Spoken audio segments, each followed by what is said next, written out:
Hello, everyone. Welcome to this new installment of the Wrestling Analyst. Today, we're taking a look at what happened on the March 6th episode of Raw. Here we go.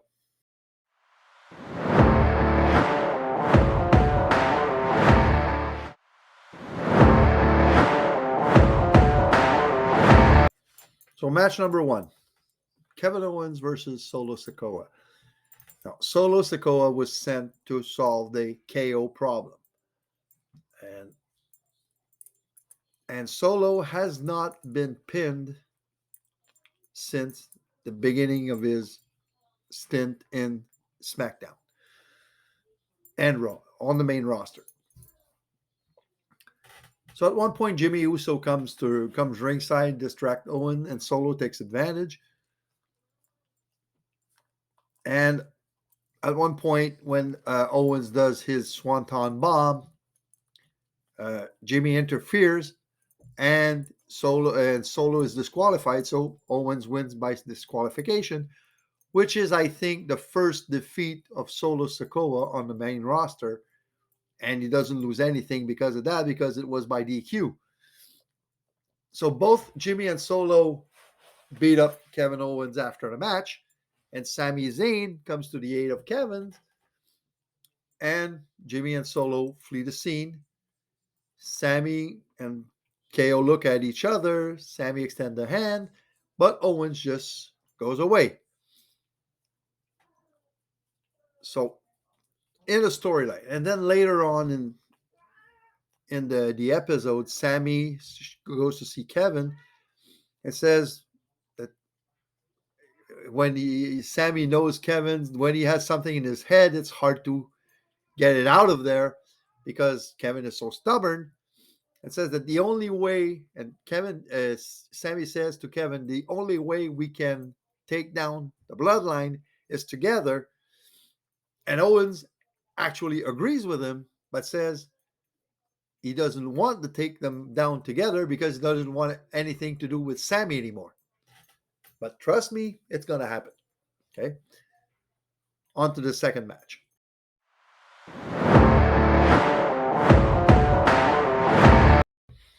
So second match of the night, Carmella versus Bianca Belair. Now, before the match, there was an interview with Byron Saxton, and Carmella, which Chelsea Green's just interrupts. And at one point, Chelsea and Carmella seem to get along and want to try to hook up together and probably become a tag team at one point. So Chelsea Green is accompanying Carmella to the ring, and so the purpose of this match is to see how Bianca compares to Asuka against Carmella.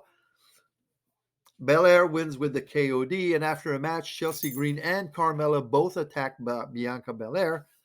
And who comes to the rescue? Asuka sprays the mist to Chelsea Green, and then they look at each other and they both look at the WrestleMania sign, basically saying, we'll fight at WrestleMania, not before. So, but you see the respect between the two of them. That's the main point. Asuka respects Bianca. Bianca respects Asuka. So that's the main point of this. Then there was a segment with Miz TV, Logan Paul, Seth Rollins, and Rollins basically challenges Paul to a match at WrestleMania. The Miz says he can make the match because he's the host, and a little brawl ensues. Logan Paul lands the one lucky punch on Rollins. So they're going to go back to that storyline of the one lucky punch that could lay down anyone, including Reigns, who almost lost at Crown Jewel, to the one lucky punch of Logan Paul.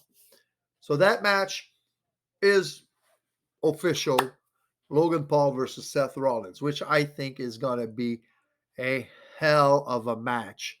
That will be the most must-see match on WrestleMania this year. Guaranteed. Let's go to the next match.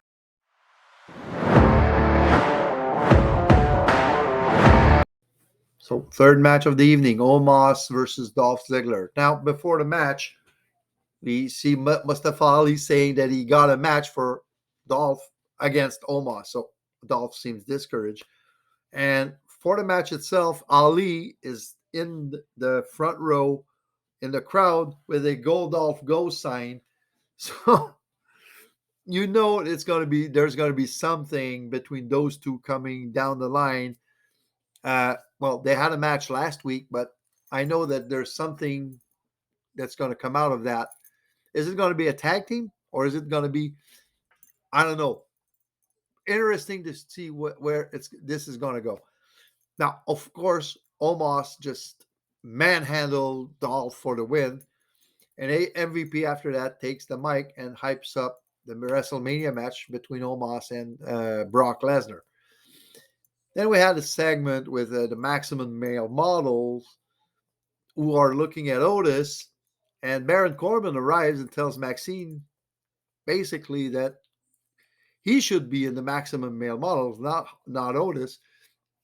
And Maxine tells him that if you take care of Gable, I'll consider taking you as a client. So that sets up a match for later on in the evening with Chad Gable and Baron Corbin, which I'll come back to later on.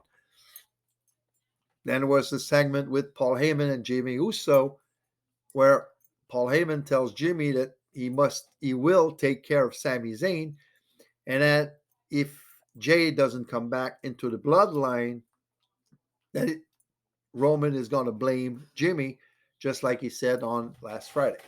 So let's go to the next match.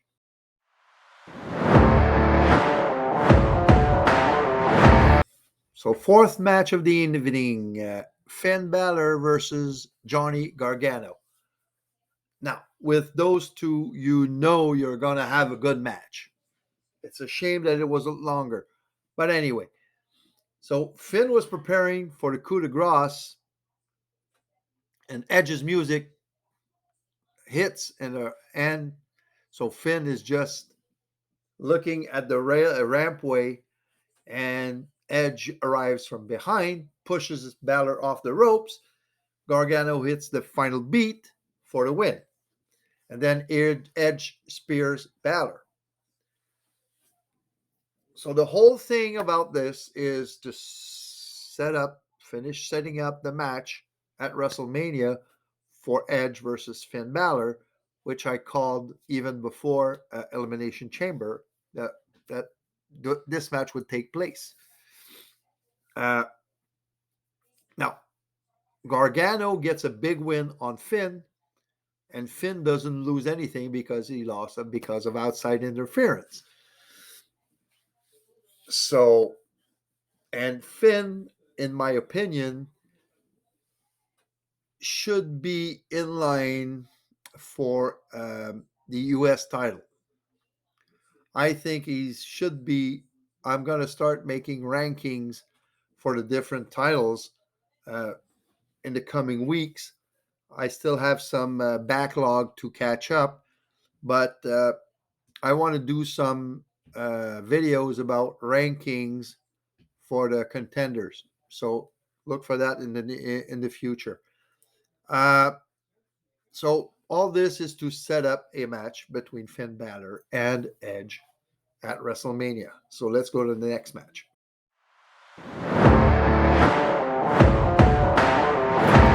So match number 5, Nikki Cross versus Piper Niven.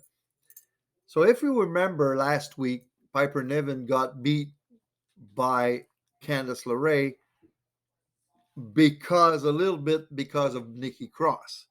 So Piper Niven wants to get a little bit of revenge on Nikki Cross, and she does win the match.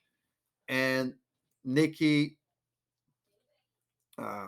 continues a losing streak, but I'm interested to see where Nikki's character is going with Candice LeRae, because you can see her stalking Candice in the last few weeks, and then she just told Candice that she's lonely. So we'll see where this goes. It could be interesting to see what's going to develop on that storyline. Then we had a couple of segments. Elias and Rick Boogs. Elias tells Boog to go tell a guy, I want to fight you. But then, the way Rick says it to the guy, and by the way, the guy is Bronson Reed, he says that Elias wants to fight Bronson Reed. So Bronson Reed comes to see Elias and says, well, we'll fight next week. So we're going to see that on the next episode of Raw. Then there was the segment with the return of John Cena. And he's immediately interrupted by Austin Theory. Austin Theory demands a match at WrestleMania with Cena. Cena refuses, says he refuses because he wants to save Austin Theory's career. But Austin Theory, being Austin Theory, he just kept on going until John Cena asked the crowd if they wanted to see Cena versus Theory at WrestleMania. Of course, the crowd acknowledged. So we're going to have a match at WrestleMania between John Cena and Austin Theory for the U.S. title. On to the next match.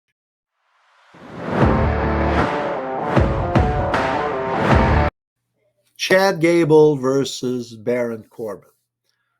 Now, both guys have been on a losing streak and a long losing streak.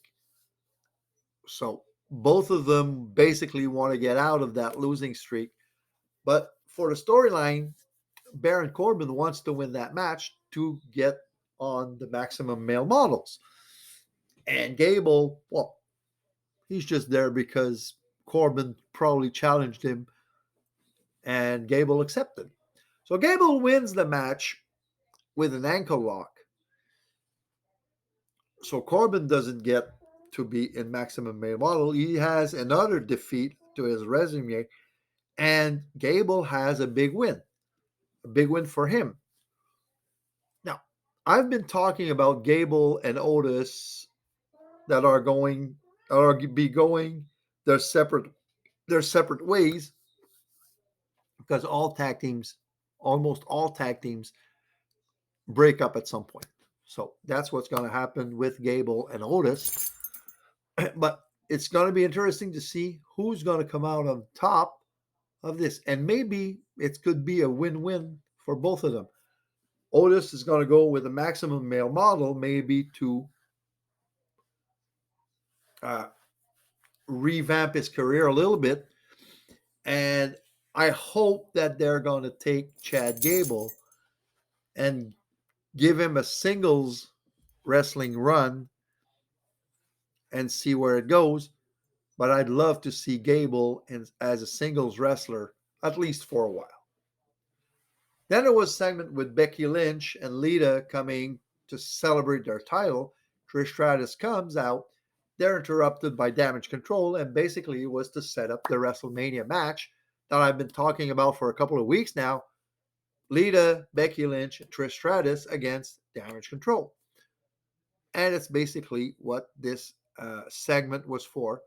Set up this match, the challenge, and Bayley accepted.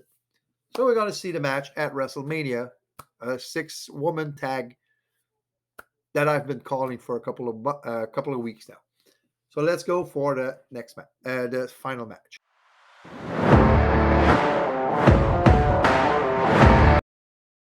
So main event of the evening, Sami Zayn versus Jimmy Uso. So Jimmy wants to avenge the fact that Sami betrayed the bloodline, and Sami wants to avenge the fact that he got beaten up at the Royal Rumble by the bloodline. So it's for Sami, it's taking down the bloodline or basically dying. Not real, but you know what I mean. So at one point, Solo wants to go for the Samoan Spike. The referee sees him and ejects him from the ringside area. Jey Uso shows up, and so both Sami and Jey are happy to see him. And Jimmy goes for the Samoan drop, but Sami reverses him into a sunset flip and wins the match. And then just Sammy just leaves the ring, and Jay gets in the ring, goes to his brother, but no hugs. Gets out, goes away from Jimmy, goes to Sammy, says, "I trust you, I trust you." Big hug to Sami Zayn, and the crowd goes nuts. But you should know better in wrestling. I knew that this was too good to be true. And of course, Jay super kicks Sammy. And then Jay says, "You thought I would choose you? Those are my blood." And both Usos beat down Sammy. Solo comes, and Cody comes to the rescue. And that's how the episode finishes, with Cody and Sammy in the ring. So, what's going to happen now?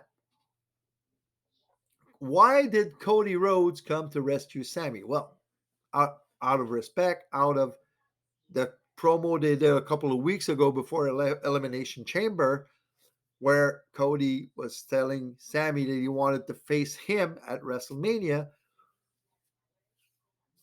We all know that didn't happen. And now what's going to happen, I think, is that Cody Rhodes, since he has his bout against Roman, he can't take on the whole bloodline by himself either. And I think what he's going to do is he's going to play like the mediator between Sammy and KO. And he's going to be the one that's going to bring them back together. That's what I think is going to happen. So that's it for this episode.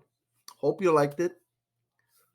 So hit subscribe to the channel, hit the notification bell, and most of all, bring a friend who loves wrestling, who might love what I'm doing, and who might love to have some insights in wrestling.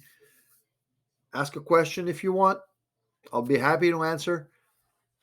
And what I want is to bring this community up, and maybe one day uh, have live sessions. Maybe even during the WrestleMania, I could do a live stream or something. So I'll check that out, and I'll announce that in advance. So anyway, have a nice evening. Enjoy Raw Monday night. So long.